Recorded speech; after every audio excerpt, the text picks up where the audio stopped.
Dear Kuya Poy, ako po si Jasmine, 31 years old mula dito sa Alabang, Muntinlupa. Nasa point na po ako ng buhay ko na pwede na akong bumuo ng lesson plan sa dami ng mga lesson learned na nangyari sa love life ko. Hindi ko alam kung bakit ba ako o hindi ako mapili-pili ng mga lalaking tumarating sa buhay ko. Madalas po kasi na sinasabi ng mga kakilala, kaibigan at kahit na ng mga mahal ko sa buhay na too much daw po kasi ako. Masyado raw akong strong, independent woman. Ewan ko ba? Kat- Pero to be honest, hindi ko po talaga gets. Meron kasing mga lalaki na gusto agad nilang pauohin ang isang babae na para bang ganun nila kagustong mauto ang mga kagaya namin.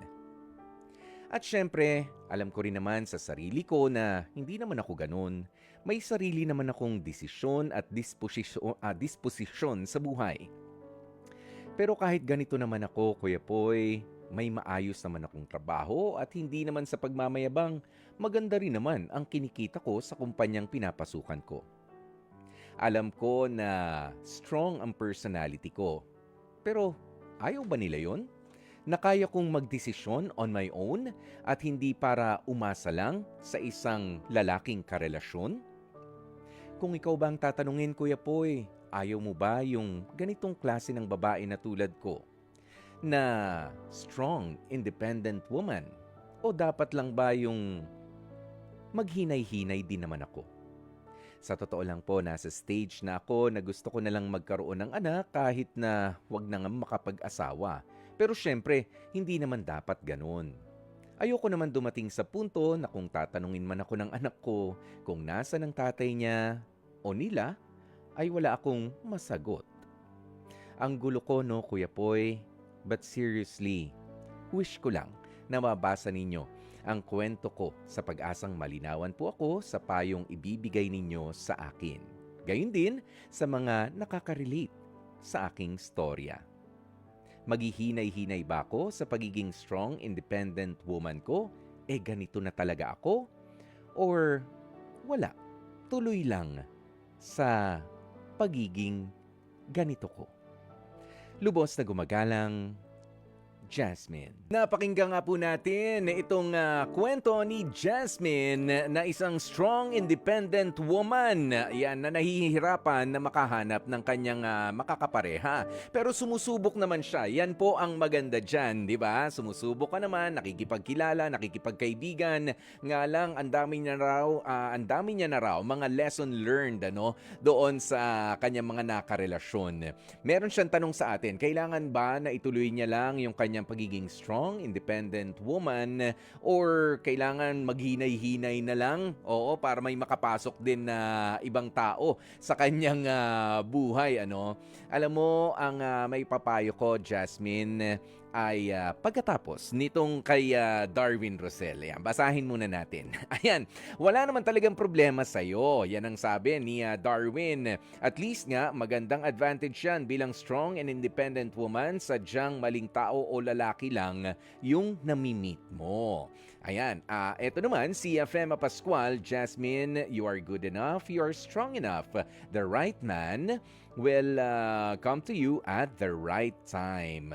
Oh, ganun yun. At ang message naman ni Bert Ramento, I want that girl, a strong, independent woman. Alam mo, may papayo ko sa'yo, Jasmine, is you just have to be you. Kailangan na maging ikaw lang ikaw. Huwag ka na mag-pretend kasi kahit bawasan mo yung pagiging strong, independent woman mo, siguro meron lang mga konting ititweak sa mga ugali natin. Hindi ka dapat laging dominating sa decision making, sa pag-handle ng conversation kapag ka nakikipagkilala ka sa panibagong magiging kaibigan o potential na magiging karelasyon.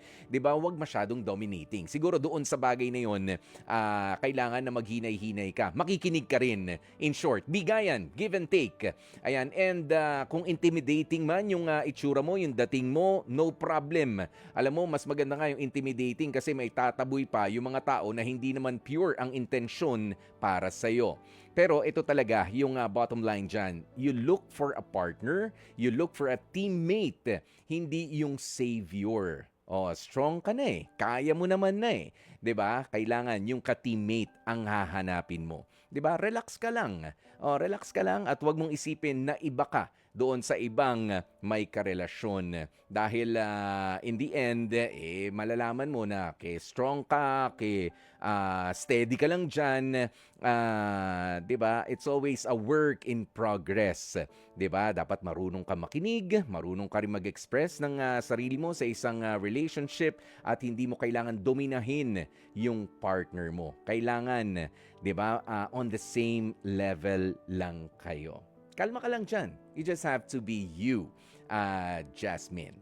Okay? Thank you. At dyan na nga po natin tatapusin ang ating Dear Kuya Poy.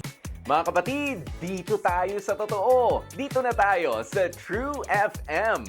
Mag-subscribe at mag-follow na sa social media accounts at True Network PH sa FB, Instagram, X na dating Twitter, YouTube, TikTok, and podcasts.